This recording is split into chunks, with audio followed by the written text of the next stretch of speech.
മലയാളിക്ക് ഫുട്ബോൾ എന്ന് പറഞ്ഞാൽ ഒരിക്കലും ഒരു ഹരമാണ്.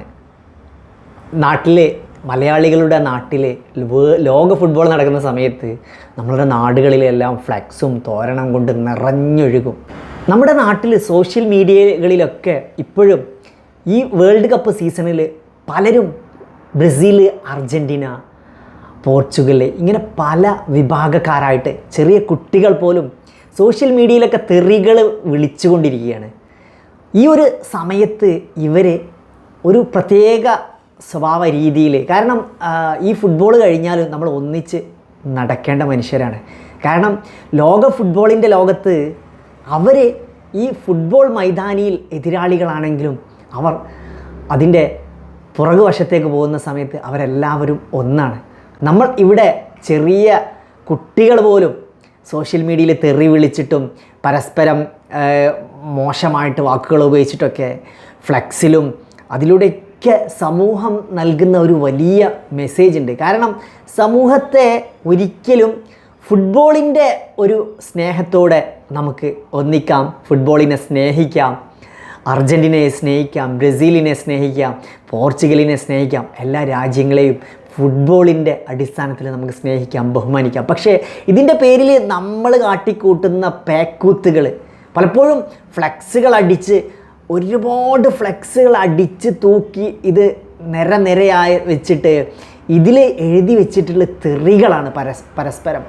ഒരാൾ മറ്റൊരാളെ വിളിക്കുന്ന തെറികൾ, കേൾക്കാൻ പോലും അറക്കുന്ന വാക്കുകൾ ഉപയോഗിച്ചിട്ടൊക്കെ ചിലയിടങ്ങളിലൊക്കെ ഫ്ലെക്സിൽ തെറികൾ ഉപയോഗിക്കുക. യഥാർത്ഥത്തിൽ ഇത് പരസ്പരം യുദ്ധമാണെങ്കിലും യഥാർത്ഥത്തിൽ ഫുട്ബോളിൻ്റെ ലോകത്ത് ഇങ്ങനെ ഒരു യുദ്ധമില്ല എന്നുള്ളതാണ് ഏറ്റവും വലിയ യാഥാർത്ഥ്യം. നമ്മൾ ഈ ഫുട്ബോൾ കഴിഞ്ഞാലും നമ്മളെല്ലാവരും ഒന്നിക്കേണ്ട മനുഷ്യരാണ്. നമ്മൾ ആലോചിച്ച് നോക്കൂ, ഇവിടെ ഞാൻ ഈ ഒരു വീഡിയോ കംപ്ലീറ്റ് ഒന്ന് കാണിക്കാം, നിങ്ങളിത് കാണേണ്ട കാഴ്ച. കാരണം എന്താണെന്ന് വെച്ചാൽ സമൂഹം ഇത്രമാത്രം അധപ്പതിച്ചു കൊണ്ടിരിക്കുകയാണ്. കാരണം ലോകത്ത് സമാധാനം നിലനിർത്തുന്ന ഒരു കാലഘട്ടത്തിലേക്ക് നമ്മൾ എത്തിപ്പെടണം. സമാധാനത്തെക്കുറിച്ച് നമ്മൾ ചിന്തിക്കേണ്ട ഒരു യുഗത്തിലാണ് നമ്മൾ ജീവിക്കുന്നത്. കാരണം ലോകത്ത് യുദ്ധവും ലോകാന്തര യുദ്ധങ്ങളൊക്കെ സംഭവിക്കുമ്പോഴും ചെറിയ കുട്ടികൾ പോലും സമാധാനത്തെക്കുറിച്ച് ചിന്തിക്കണം. ഇത്തരം ഫുട്ബോളും ഇത്തരം കായിക വിനോദങ്ങളൊക്കെ ലോകത്ത് സമാധാനവും നമ്മളെ മനുഷ്യത്വത്തൊക്കെ ഉയർത്തുന്ന ഒരു വലിയ കരങ്ങളുടെ പിറകിലാണ് ഇതിൻ്റെയൊക്കെ പ്രവർത്തനം. ഫിഫ പോലത്തെ ഇതിൻ്റെയൊക്കെ പ്രധാന പ്രവർത്തനങ്ങൾ. കാരണം അതുകൊണ്ട് തന്നെ ആയിരുന്നു ഇറാൻ ഈ ഫുട്ബോളിൽ നിന്ന് പിൻവലിഞ്ഞ സമയത്തും അതിൻ്റെ സമയത്തൊക്കെ ഈ മനുഷ്യന് അവകാശങ്ങളെ എതിർക്കുന്ന സമയത്തൊക്കെ ഫിഫയുടെ ഓരോ വലിയ ആളുകളും അതിൽ ഇടപെട്ട് സംസാരിക്കുന്നതൊക്കെ. പക്ഷേ നമ്മളിവിടെ ഇപ്പോഴും നേരം വെളുക്കാത്ത കുറേ മനുഷ്യരുണ്ട് എന്നുള്ള. ഏതായാലും ഈ വീഡിയോ നിങ്ങൾ കാണും.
ഈ കളിയിൽ തോറ്റതിൻ്റെ പേരിലാണ് ഇവർ തമ്മിൽ തല്ലുകൂടുന്നത്. നിങ്ങൾ എപ്പോഴെങ്കിലും മെസ്സിയോ നെയ്മറോ തമ്മിൽ കളി തോറ്റതിൻ്റെ പേരിൽ പരസ്പരം തല്ലുകൂടുന്ന കണ്ടിട്ടുണ്ടോ? ഇതെല്ലാം ഒരു ഈഗോയുടെ പുറത്താണ്. പലപ്പോഴും രാഷ്ട്രീയവും ഇതുപോലെ തന്നെ പല രാഷ്ട്രീയ ചിന്താഗതികളും കുട്ടികളിൽ വളർന്നു വരുന്നതും യുവാക്കളിലും ഇത് തന്നെ. പരസ്പരമുള്ള ഈഗോ ഒന്നിക്കൽ ഒരു രാഷ്ട്രീയമോ അല്ലെങ്കിൽ ഒരു ഫുട്ബോൾ രാഷ്ട്രീയമോ മറ്റെന്തെങ്കിലും നമ്മുടെ ബ്ലഡിൽ ഇഞ്ചക്റ്റ് ചെയ്ത് നമ്മൾ അവരെ ഡിഫെൻസ് ചെയ്യാനുള്ള ഒരു മെക്കാനിസം മാത്രമാണ് ഇവിടെയൊക്കെ പ്രവർത്തിക്കുന്നത് എന്ന് സമൂഹം തിരിച്ചറിയുന്നില്ല എന്നുള്ളതാണ് മറ്റൊരു യാഥാർത്ഥ്യം. കാരണം ഒരിക്കലും നെയ്മറിനോടോ അല്ലെങ്കിൽ അർജൻറ്റീനയോടോ അതല്ലെങ്കിൽ പോർച്ചുഗലിനോടുള്ള യഥാർത്ഥ ആരാധന എന്ന് പറയുന്നത് അല്ലെങ്കിൽ ഒരു ഫുട്ബോളിനോടുള്ള സ്നേഹം എന്ന് പറയുന്നത് ഇങ്ങനെയല്ല എന്ന് നമ്മളെപ്പോഴും തിരിച്ചറിയണം. ഫുട്ബോളിലെ എല്ലാ പ്ലേയേഴ്സും തമ്മിൽ വളരെ മനോഹരമായി കൈ കൊടുത്ത് ഒരു ഫുട്ബോൾ ആരംഭിക്കുകയും അതേസമയം തന്നെ അവർ കൈ കൊടുത്ത് കണ്ട് തന്നെയാണ് ഫുട്ബോളിൽ നിന്നും ആ ഫുട്ബോൾ വിജയിച്ചവരാണെങ്കിലും പരാജയപ്പെട്ടവരാണെങ്കിലും പരസ്പരം ഹസ്തദാനം നൽകിക്കൊണ്ടാണ് ഫുട്ബോളിൽ നിന്നും വിട പറയുന്നത് പോലും. ഇതുപോലും തിരിച്ചറിയാനുള്ള കേവലം ബുദ്ധിയില്ല എന്നുള്ളതാണ് നമ്മുടെ മലയാളികളായിട്ടുള്ള സമൂഹത്തിന്. ഇതിൽ ഏറ്റവും വലിയൊരു വിഷയം എന്താണെന്ന് ചോദിച്ചാൽ ഫുട്ബോളിൻ്റെ പേരിൽ ഇത്തരം ഫുട്ബോളുമായി ബന്ധപ്പെട്ട് അതിൻ്റെ തമ്മിലുള്ള തല്ലുകൾ ഒരിക്കലും അതൊരു പകപോക്കലല്ല എന്നും അതല്ലെങ്കിൽ അതൊരു പരസ്പരം പകപോക്കലല്ല, അത് ഫുട്ബോളിനെ സ്നേഹിക്കുന്നത് കൊണ്ടാണ് എന്നുള്ള ഒരു പ്രത്യേക രീതിയിൽ ഓരോ മനുഷ്യരിലെയും മലയാളികളെ മനസ്സിൽ അത് ഇൻസ്റ്റോൾ ചെയ്യപ്പെട്ടിട്ടുണ്ട് എന്നുള്ളത് വളരെ തെറ്റായൊരു ധാരണയാണ്. സ്പോർട്സ്മാൻ സ്പിരിറ്റ് എന്ന് പറയുന്നത് ആളുകളെ വിചാരം അത് കളിയിലാണ് സ്പോർട്സ്മാൻ സ്പിരിറ്റ്. ഒരിക്കലും കാണികൾ ഇത്തരം കാട്ടിക്കൂട്ടുന്നത് എന്ന് പറയുന്നത് ഇതിനെ തോന്നിവാസം എന്ന് മാത്രമേ നമുക്ക് ഉൾക്കൊള്ളാൻ കഴിയൂ. ഒരിക്കലും ഫുട്ബോളിൻ്റെ ലോകത്താണെങ്കിലും ഏത് തരം കായിക വിനോദങ്ങളാണെങ്കിലും പരസ്പരം തമ്മിൽ തല്ലുക എന്നുള്ളത് ഇന്നത്തെ കാലത്ത് മനുഷ്യത്വത്തിന് യോജിച്ചതല്ല. ഇതിൻ്റെ പേരിൽ വിളിക്കുന്ന തെറികളോ അത്തരം മോശമായ രൂപങ്ങളൊന്നും ആളുകൾ എപ്പോഴും ഇതിനെയാണ് യഥാർത്ഥത്തിൽ മലയാളി സമൂഹം ഒരു ഫുട്ബോൾ സ്പിരിറ്റ് അല്ലെങ്കിൽ ഇത്തരം ഒരു ലോകോത്തര വേൾഡ് കപ്പ് നടക്കുമ്പോൾ ഇതിനെയും ഒരു സ്പിരിറ്റോടെ മാത്രമേ ഉൾക്കൊള്ളുകയാണ് ഇവർ. യഥാർത്ഥത്തിൽ നമ്മൾ ഈ ഫുട്ബോളും ഈ കായിക വേദിയൊക്കെ കഴിഞ്ഞു കഴിഞ്ഞാൽ നമ്മൾ പരസ്പരം കാണേണ്ടവരാണ് എന്ന് മറന്നു പോവുകയാണ്. കളിനെ ആസ്വദിക്കുന്നതിന് പകരം വൈരാഗ്യമാണ് ഇവരൊക്കെ വളർത്തിക്കൊണ്ടിരിക്കുന്നത്. യഥാർത്ഥത്തിൽ കളിയെ നമ്മളെപ്പോഴും ഒരു വിനോദമായിട്ട് തന്നെ നമ്മൾ സ്പോർട്സുകളെ കാണണം. പലപ്പോഴും അധ്യാപകരിൽ നിന്നാണ് ഇത്തരം കാര്യങ്ങൾ പഠിപ്പിച്ചു കൊടുക്കേണ്ടത്. കാരണം തൊപ്പി എന്ന് പറയുന്ന ഒരു ക്യാരക്ടറും ലോകത്ത് ഏതൊരു വലിയ സെലിബ്രിറ്റി വരുമ്പോഴും അതിൻ്റെ നല്ല കാര്യങ്ങൾ പഠിക്കാനും അതിലൂടെ കുട്ടികളെ നല്ല കാര്യങ്ങൾ വളർത്താനുമാണ് അധ്യാപകർ ചെയ്യേണ്ട പണി. ഫുട്ബോൾ എന്ന് പറയുന്ന ഈ കായിക വിനോദത്തിൻ്റെ ലോകത്തിലൂടെ ഇപ്പോഴുള്ള സാഹചര്യത്തിൽ അധ്യാപകർ അവർ ചെയ്ത നന്മകളെയും അവർ കാണിച്ചു തന്ന മാതൃകകളെയുമാണ് സ്വീകരിക്കാൻ അവരെ പഠിപ്പിക്കേണ്ടത്. പലപ്പോഴും ഈ ഫുട്ബോളുകൾ കാണുന്നത് തന്നെ പല ഫാൻസുകാരും പല ക്ലബ്ബുകളിലായിട്ടാണ്. ഒരേ ക്ലബ്ബുകളിൽ ഇരുന്ന് ഒരു ഫാൻസും മറ്റൊരു ക്ലബ്ബുകളിലിരുന്ന് മറ്റൊരു ഫാൻസുമാണ് കാണുന്നത്. പലപ്പോഴും കളിക്കിടയിൽ ക്രിസ്റ്റ്യാനോ റൊണാൾഡോ ആണെങ്കിലും മെസ്സി ആണെങ്കിലും നെയ്മർ ആണെങ്കിലും ഗോൾ അടിക്കുന്ന സമയത്ത് അവിടെ വലിയൊരു അക്രമാസക്തമായ രൂപം കാണികളിൽ ഉണ്ടാകുന്നു എന്നുള്ളതാണ്. മലയാളികളായിട്ടുള്ള കാണികളിൽ ശരിക്കും ക്ലബ്ബുകൾ ഉണ്ടാക്കേണ്ടത് സൗഹൃദ വേദികളാണ്. പക്ഷേ ഇങ്ങനെയൊക്കെ പിന്തുടരുന്ന ചില ഫാൻസുകാരാണെങ്കിലും ഫുട്ബോളിനെ സ്നേഹിക്കുന്ന മനുഷ്യരാണെങ്കിലും ഉണ്ട്.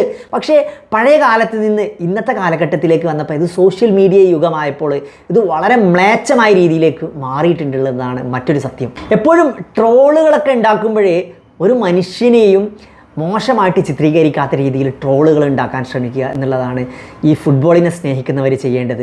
ഇനി ഫുട്ബോൾ എന്നല്ല ഏതൊരു കലയെയും സ്നേഹിക്കുന്നവർ ചെയ്യേണ്ടത്. കാരണം കല എന്ന് പറയുന്ന കായികം എന്ന് പറയുമ്പോൾ മനുഷ്യനെയും മനുഷ്യത്വത്തെയും തിരിച്ചറിയാനുള്ളതാണ്.